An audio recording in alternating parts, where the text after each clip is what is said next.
What's the feeling now that it's a week away? How excited are you to get to it? Yeah, I'm really excited. We've put in a lot of work and been through a lot of adversity, so it's a great feeling when it's around the corner. I know everybody's optimistic in August, but is there any different feeling coming out of this camp than there has been in the last few years at all? I can't really say if it's a different feeling. I know that we have done a much better job paying attention to detail. We don't want to leave things up to chance. We don't want to have any slow starts, and I feel like that starts in practice. And I feel like last year it took us a little bit to start that. So this year we kind of implemented it from day one. We did today, and we're going to keep implementing it so that we don't have slow starts. Martez, what have you seen from Marion Lane since he got here? Yeah, flashes all over. He's a super athletic, super talented, super humble. I mean, to be a four-star receiver and give that up to play safety, that's obviously very humble. So a lot of people would have hit the portal, you know what I mean? So, yeah, I'm really proud of him, and he's done some great things. He's going to be a really, really good player. He's special. Coach Ramos was talking about the importance of that star role on your favorite defense. Yeah. It looked like Saturday night you were playing that position against there. How do you feel that you fit in that spot? Yeah, I feel like I feel very comfortable. I like it a lot. I can use my vision more. I can be more active. I can, make a lot more plays. I feel like I'm just sorry about that. I'm very happy to play that. It's awesome. Coach was talking about Jamarian getting number 25, and he said that Aaron's dad and some people came to talk to you guys.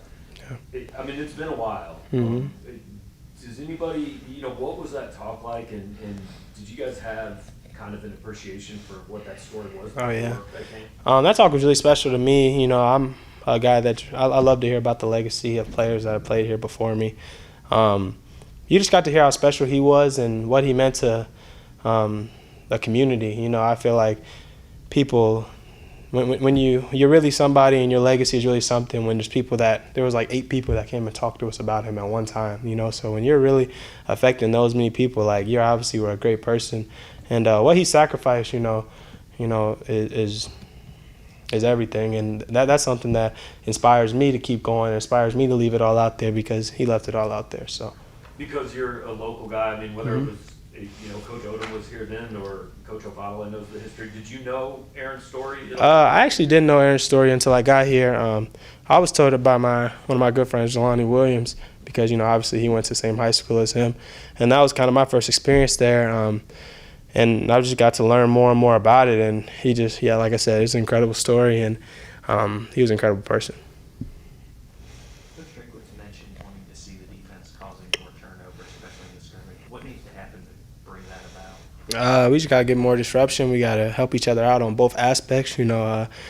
We cover better on the back end. The D-line can get strip sacks. If the D-line rushes better, we can get the quarterback off the spot and get interceptions. So we just got to do a good job complimenting each other and playing for each other, because sometimes you can't make all the plays, and your defense making the plays is a lot bigger than your personal accomplishments.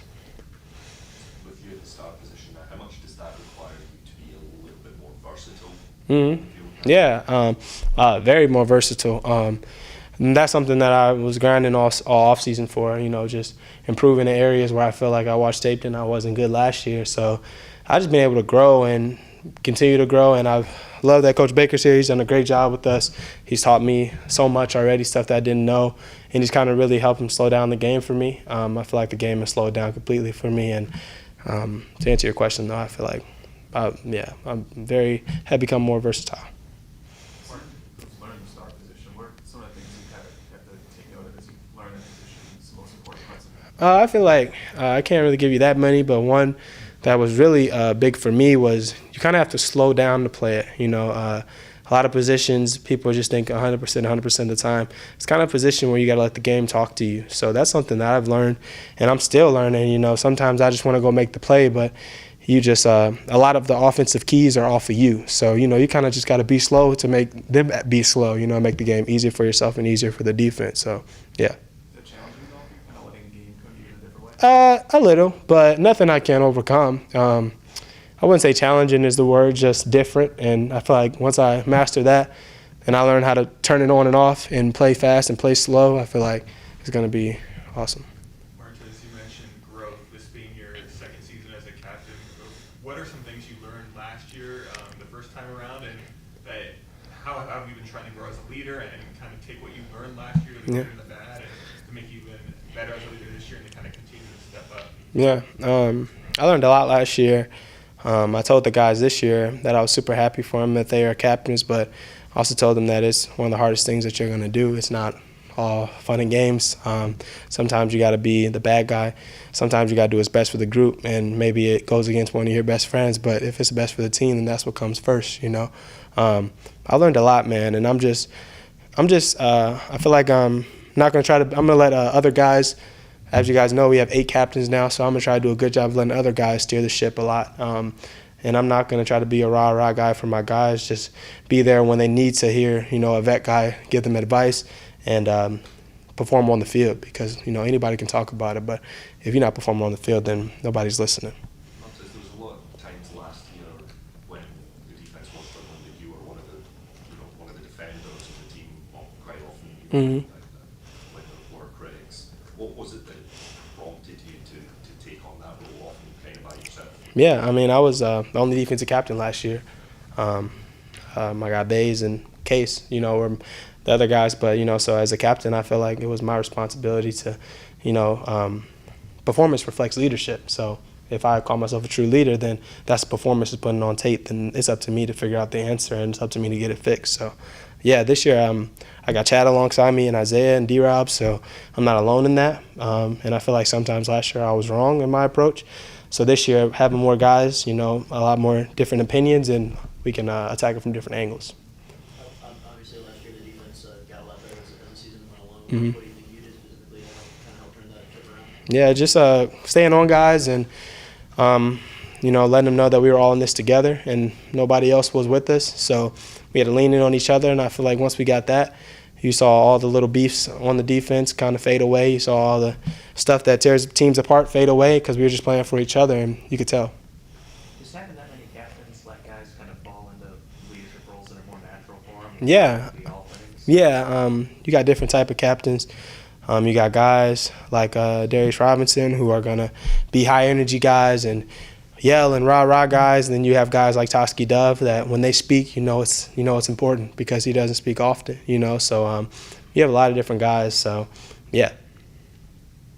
From the start of camp to now, how have you seen the defense kind of take on the installation of Coach Baker's defense? Obviously, we can't give too many specifics, but I mean, how have you seen them kind of learn as the camp's gone? Yeah.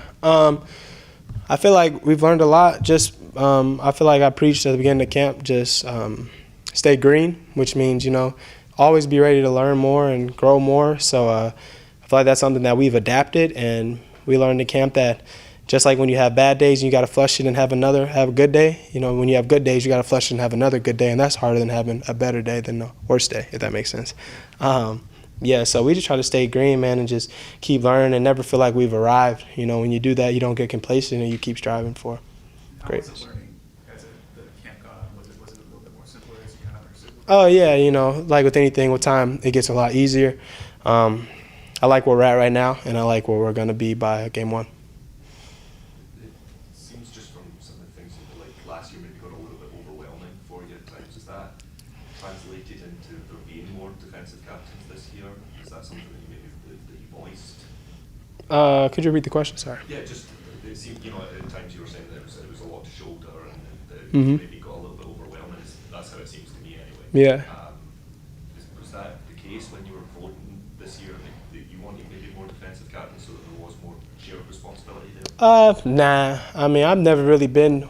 I feel like I kind of approached that challenge. You know, I didn't shy away from it, and I knew, like I said, when I was a junior captain, that was going to come with a lot of triumph and a lot of struggles. So I kind of approached that the right way. I do like that I have a lot more people that I can share ideas with, but I wouldn't say it ever got overwhelming for me. It was just something that it was my first time being a captain, so I just continue to learn from it, you know. You talked a little bit about what you can kind of teach your captains from what you learned last year. Yeah. What lessons that you Yeah, I would think that one big one that I can kind of spread to them is that it's a lot harder to lead when things are going bad than when they're going good. Everybody wants to be that rah-rah guy when things are going great and when you're winning games, but when you're in that rut and you need to lead and you need to keep guys going who might have checked out, that's when you learn who real leaders are, guys that continue to apply themselves in that aspect. Thanks, Martez.